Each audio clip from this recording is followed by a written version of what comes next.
Okay, quick question. How old do you think Gravity Falls really is?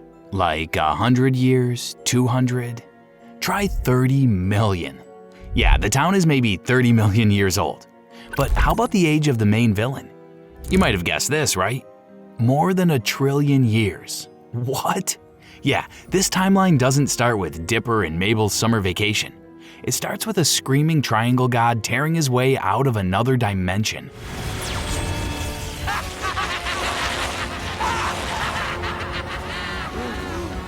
Since then, the town's been a magnet for every curse, cryptid, and cosmic mistake you can think of. So, grab your journal, keep one eye open, and let's trace Gravity Falls from prehistoric dinosaurs to interdimensional chaos. Just don't make any deals with a triangle. Seriously. Let's start from the very beginning. 1,012 years BCE. This is where the story truly begins. Not on Earth, but in a dimension called Euclidia, a world of flat people with flat minds and flat dreams. It's here that Bill Cipher is born, a trickster god in the form of a floating golden triangle with one eye. He himself told in the Book of Bill that he is 1,012 years old and that he's a preteen. But we know soon the entire world of Euclidia collapses because of Bill himself. It's safe to say that Bill was only 12 when Euclidia was destroyed, and he's mentally still at the age of 12. And by 1 trillion BCE, Euclidia is gone and Bill is trapped, alone, drifting through a decaying reality, until he reaches the Nightmare Realm, where he seems to be enjoying himself as he's the king of that dimension. He was having a good time. In his own words, he would call them the glory days.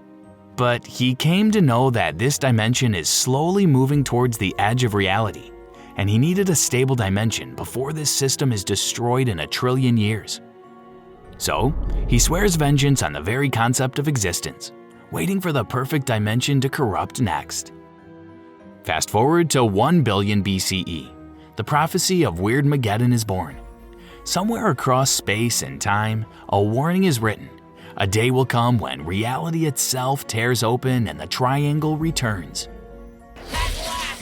At long last, the gate between worlds has opened. The event 1 billion years prophesied has come to pass. The day has come. The world is finally mine.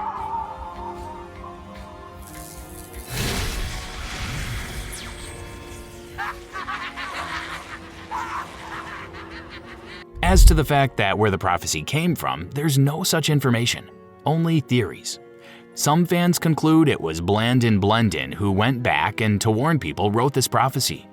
But some others think it was the work of either Oracle or Axolotl himself. Nobody knows. Guess what would have happened in 65 million BCE? Yeah, I know it's tough. Dinosaurs would have been roaming the Earth. Remember in the episode Time Traveler's Pig? Dipper and Mabel Pines accidentally time travel back there. They nearly become prehistoric dinner before their time device snaps them back to safety. That's what happened in 65 million BCE. It's a brief glitch in history, but it proves one thing. Gravity Falls bends time. And remember that alien crash site from the episode Dipper and Mabel versus the Future? Yeah, that happened around 30 million BCE. A UFO crashed to Earth, its impact carving out the massive valley that will someday become Gravity Falls. Now, one thing which Ford wasn't even sure of is a mystery. Did this craft cause the town's strange properties? Or did the town's strange properties attract the craft? But he did have a theory. Objects of great peculiarity wrap probability, attracting anomalies. He called it the law of Gravity Falls. The 7-dimensional Trilazics Bation's alien craft's energy and guts bled into the land of Gravity Falls.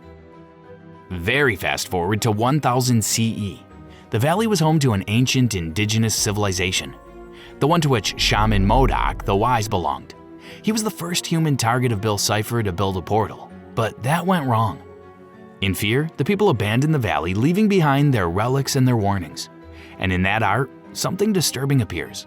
A triangular figure with one eye, Bill Cipher. In 1837, after the death of the previous president, the United States elected Quentin Tremblay, an eccentric genius, as its 8.5th president. He literally won the election in a landslide.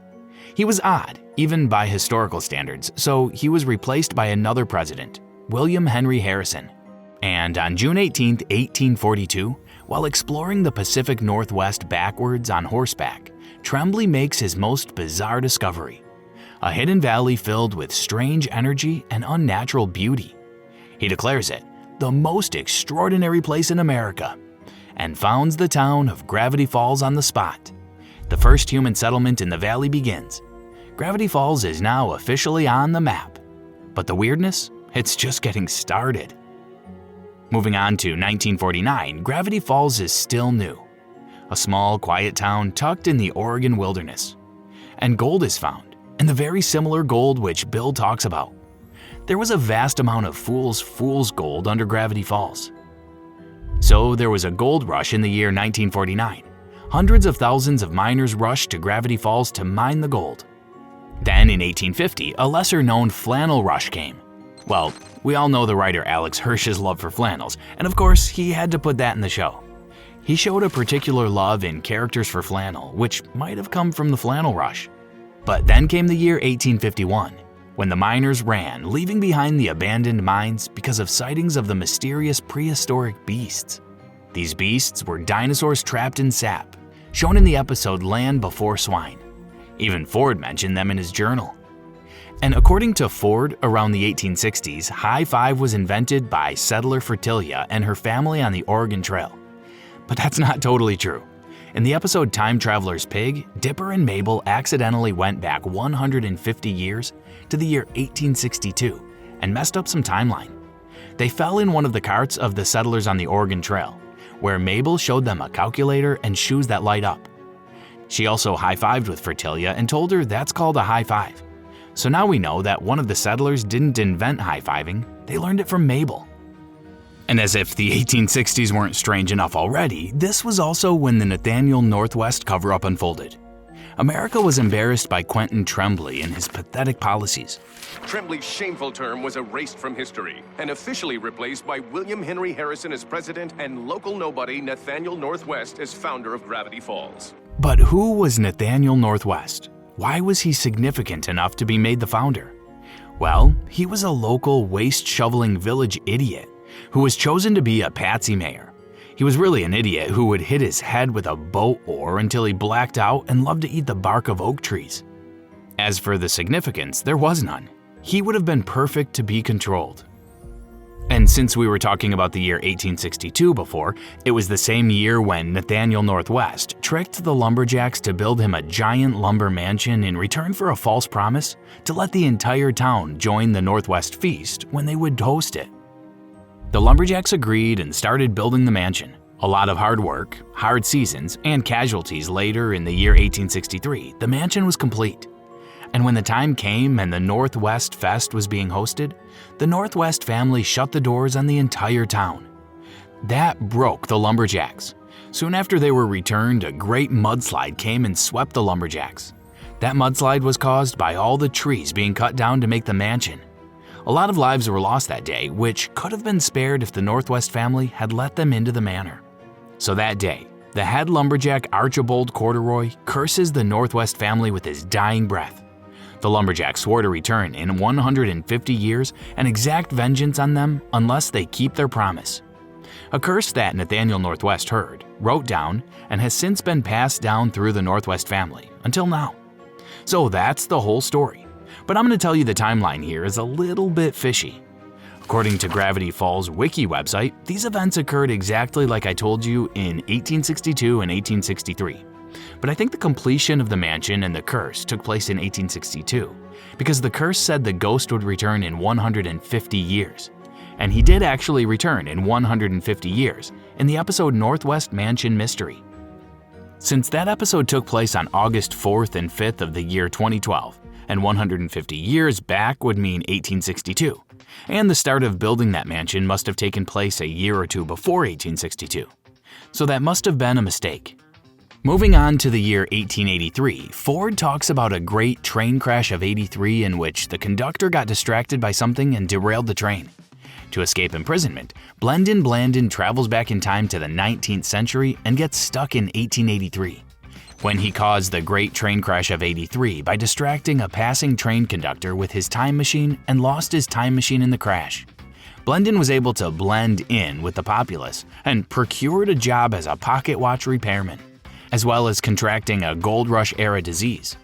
In the Book of Bill, an advert from a 1901 newspaper mentioned Blendon as a famed clocksmith of the Western Plains. In the advert, he was calling for readers to help since he was stuck in that time period. A little fast forward to 1901, the Anti-Cipher Society is formed, dedicated to defeating Bill Cipher. The society was founded by Thurbert Mudgett Wagstaff III. There are about 14 pages on this society in the Book of Bill. And in 1920, Gravity Falls' current mayor placed a prohibition on maple syrup, leading to the creation of pancake speakeasies by town residents. And in 1930, Bill Cipher makes a deal with cartoonist Elias Inkwell to produce a cartoon shorts based on himself, called The Cipher Symphonies, which, however, weren't successful. When the show premiered, Bill released live bees into the theater, and Elias Inkwell canceled the contract with Bill and put a bounty on his head. Ford wrote in his Journal 3 that in 1937, a plane crashed in the mountains and a woman escaped into the Gravity Falls forest. Amelia was here was written on the mountainside. That is the reference to the real Amelia Earhart, an American aviation pioneer. She disappeared when she was flying over the Pacific Ocean in July 1937 on her first female pilot attempt to fly over the whole world.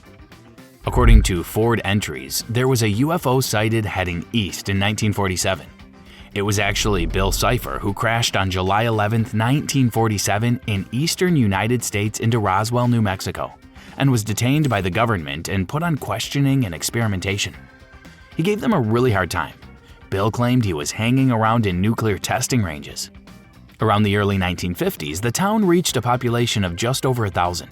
The forests are mostly cleared, the mines are quiet, and Gravity Falls looks, on the surface, like any other rural community. But underground, energy still hums from that ancient crash site. The curse still clings to the Northwest bloodline. And somewhere in a realm between worlds, Bill Cipher watches. He's waiting for someone smart enough, curious enough, foolish enough to summon him again. And soon, that person will be born. Alright guys, the most chaotic and most misinterpreted part of Gravity Falls history. There are tons of mistakes in the show and journal entries regarding this era that make no sense. But worry not, I've got you covered. Most of the info I'm going to give you is from this Reddit post by Listen to Jesus Jimmy. He explains with proof this part of the timeline, and I'm going to put the link in the description if you want to see those proofs. Let's start. Around June 15th of the year 1951 or 1952, Stanley and Stanford Pines were born in Glass Shard Beach, New Jersey. Two twins, same face, totally different personalities, and their arrival quietly sets the future of Gravity Falls into motion. Guys, I'm just going to put important events in between the story of Stans just so the order of the timeline remains correct. On June 17, 1952, Bill Cipher possessed the body of a deceased conman named Silas Birchtree and established himself at Orchard Lake, Kansas, and started a cult known as Ciphertology, distributing these pamphlets. This becomes a success overnight, with many people becoming members. He also renamed the town to Billville, but eventually the cult was disbanded by troops after Emmeline Butternubbins threw a torch at Ciphertology headquarters. And in 1960, scrap metal from the Great Train Crash of '83 was salvaged and ended up becoming the structure for what would eventually turn into Greasy's Diner. Now back to Stan's. In the early 1960s, during these early childhood years, Stan and Ford discover an old, half-sunken boat in a cave and start rebuilding it, eventually naming it Stan O'War. But here's one proof that the discovery of Stan O'War occurred in 1964. That day, the boys wrote their names in the cave where they found the boat with Sharpies. Since Sharpies hit store shelves for the first time in 1964 in real life, this lines up with that event. It's one of the earliest physical timestamps tying their childhood adventures to real-world dates. And around 1963 or 1964, Stan and Ford both turned 12 and celebrated their bar mitzvahs. Stan's is specifically mentioned in the journal by Dipper when he visited Stanley's mind. And during 1968 to 1970, somewhere in these years, a new Pines baby is born. potentially Shermie pines, depending on how you interpret the family tree. The show never confirms it, but the timeline fits. Somewhere in the late 1960s, Stan's boxing skills helped him save Carla McCorkle from a robbery. Their relationship takes off. And around the year 1969 or 1970, the Pines household implodes. Stan accidentally destroys Ford's big science project, the one that could have made the family wealthy. And the family responds by kicking him out. Ford leaves soon after to attend Backups-Moore University when West Coast Tech rejects him. Remember Carla McCorkle? Stan and she started dating for some time, but in 1970, Carla dumped him for a hippie, Thistledown. Another gut punch for Stan. 1972 to 1983 are Stan's wandering years. He drifts across the country chasing treasure, hustling odd jobs, and selling questionable products like the chamois, the rip-off bandages. He spends time in and out of prison and gets banned from many states. Moving on to 1973, Ford's academic career skyrockets. He's accepted into a doctoral program 3 years early and awarded a $100,000 research grant. It's the biggest step in the path that will lead him straight to Gravity Falls. 1975, Ford arrives in Gravity Falls for the first time.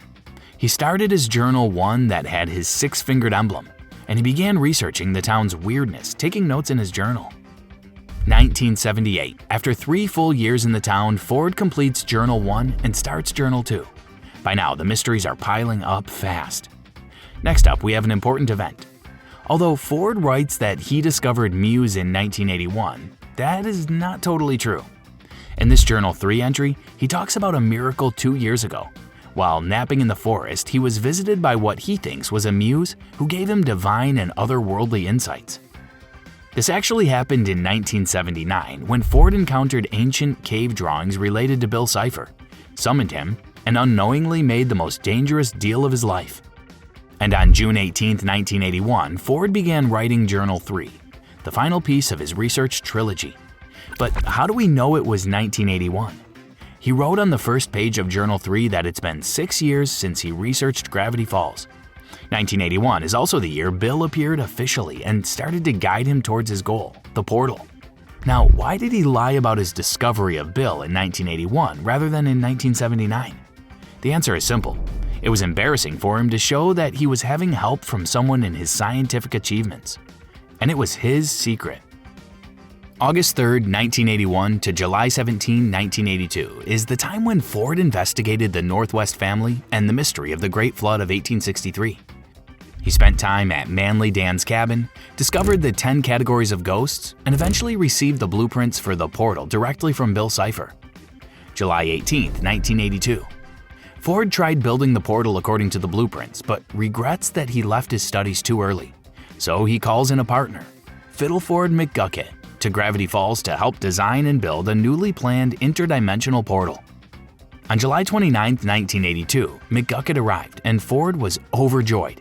McGucket started working immediately. But from that day to January 16, 1983, everything spiraled. On this stretch of dates, Ford and McGucket explore Crash Site Omega, discover new creatures, get attacked by the Gremloblin, invent the memory gun, meet the Hand Witch, the Palm Reader, start building the bunker, and discover the Shapeshifter. Ford also makes the worst decision of the year, giving Bill permission to possess him whenever Bill feels like it. January 17, 1983, McGucket begs Ford to shut down the portal project, telling him to publish his research about Gravity Falls. The research is enough, and the risks are too high. Ford refuses. January 18, 1983, the first portal test happens, and it fails instantly. McGucket is sucked inside, sees the nightmare realm on the other side, and barely survives. Ford rescues him, and he starts talking gibberish. The trauma breaks McGucket mentally. He quits the project, leaving Ford entirely alone with the portal. And with Bill. Fine! I'll do it without you! I don't need you! I don't need anyone! What? Who said that? That day, Ford confronted Bill about what had happened, and Bill unveils his reality and his goals of Weirdmageddon. Ford realized he had done something wrong, so he decided to shut the portal and hide his research. In the following days, Ford grows increasingly paranoid about Bill. After Bill starts haunting his dreams, he begins writing in invisible ink. There are some lost journal 3 pages in the book of Bill that show these days. Meanwhile, sometime around January 20th, 1983, McGucket used the memory-erasing gun he had made on himself to erase the memory of what he had seen in the portal, which obviously worked. And then on February 11th, 1983, 22 days after using the gun on himself, McGucket comes up with the idea for the Blind Eye Society. This society would make anybody forget any weirdness they had seen in Gravity Falls. But soon McGucket's mind starts showing slight signs of damage due to repeated use of the memory gun.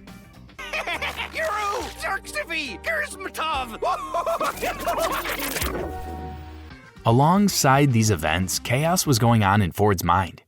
He even got spooked by the Blind Eye Society. He wasn't sure they were working with Bill or against him, so he kept his distance. And to prevent Bill from haunting his dreams, he tried taping his eyes and the industrial-strength coffee. But he couldn't go on like this. Eventually, Ford sends Stan a postcard and hopes that with his help, he can hide the journals. Stan came hurriedly and met Ford, hoping for a warm welcome. Ford showed him the portal and told him to hide the one last journal. They get into a fight, and during that, Ford accidentally gets sucked into an alternate dimension. Now, it must have been February of 1983 because it was freezing that night. After that, Stan Pine started running the Mystery Shack and took the identity of Ford as his own. Even Fake crashed his car to erase his own identity. So that's it for the Stan era. Very fast forward to August 31st, 1999. Dipper and Mabel Pines are born. And on May 4th, 2012, Dipper and Mabel first arrived at Gravity Falls to spend their summer with their grunkle. And during the summer of 2012, the kids are 12, going on 13, and 13 is when you're technically a teen. Their birthday coincides with the end of the summer. Everything in the series happens across this single summer. The journals, Gideon, Time Baby, Blendin, Bill's return, and eventually Weirdmageddon. The very first episode of the series, Tourist Trapped and Dipper Finding the Journal, happens a week after their arrival on May 11, 2012. Whereas the events of Weirdmageddon take place on the 24th of August, 2012.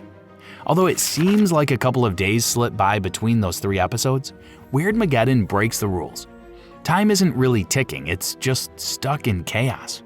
So the arrival of Bill and the defeat of Bill at the hand of Stanley is within the same day, which is the 24th of August. After his defeat, Bill Cipher is confronted by the Axolotl, who offers Bill a chance at redemption before sending him to the Theraprism. Guys, I won't be explaining all the events of the summer of 2012. This part of the timeline is pretty clear and well described on the Fandom Wiki website. Moreover, there's a post on Tumblr by Lucius Cocapelli that explains this part of the timeline in extreme detail. You can check that out if that interests you. I'll put the link in the description. Anyhow, let's see where we were. Yeah, August 25th, 2012. Seuss finds the journals in the woods unharmed after they were burned by Bill. The town starts recovering from Weirdmageddon. The Mystery Shack gets reconstructed. Stan recovers his memories with the help of Mabel's scrapbook and old home movies of Ford and Stan's childhood. Fiddle Ford McGucket sold his research papers to the United States and became a millionaire. He also bought and moved into the Northwest Mansion. From August 27th to August 29th, some events took place that weren't shown in the series or journals but were from the Gravity Falls books, like the event of Don't Dimension It from the book Gravity Falls Lost Legends, where the Pines family were looking for the leftover multi-dimensional rips from Weirdmageddon. We're searching for leftover multi-dimensional rips from Weirdmageddon, a patch with alien adhesive. And Mabel got sucked into a wormhole and had to fight with different versions of herself who blamed her for causing Weirdmageddon. Oh, dude! Ford! She's the imposter! Take her out! She's lying! She's evil incarnate! She was triumphant and returned with a journal which she gave to Dipper. And also the event from Don't Color This Book, It's Cursed, in which Chameleus Pendragon traps Dipper in his hue-collecting tome and asks Mabel to make and color drawings, resulting in the world losing its colors. August 27th, 2012 is also the day when Dipper puts his last entry in the journal and decides to give Ford all 3 journals back. He even talks about starting his own journal with a pine tree on the cover, which Mabel had given her. In the August 29th entry of the journal, Ford talks about seeing some new strange signals over the Atlantic Ocean and decides to take Stan with him on their Stan O'War II boat and have some adventures together. August 31st, 2012. Dipper and Mabel celebrate their 13th birthday with all of the townsfolk at the Mystery Shack. Ford asks Stan to join him on his new adventure, like the old times. Stan pines, retires, and gives ownership of the Mystery Shack to Seuss. The family decides to burn all of the Bill Cipher's artifacts Ford had in a bonfire and throw the journals into the bottomless pit. Ford signs off from the journal. On September 1st, 2012, Dipper and Mabel leave Gravity Falls for Piedmont, California. Let's do it.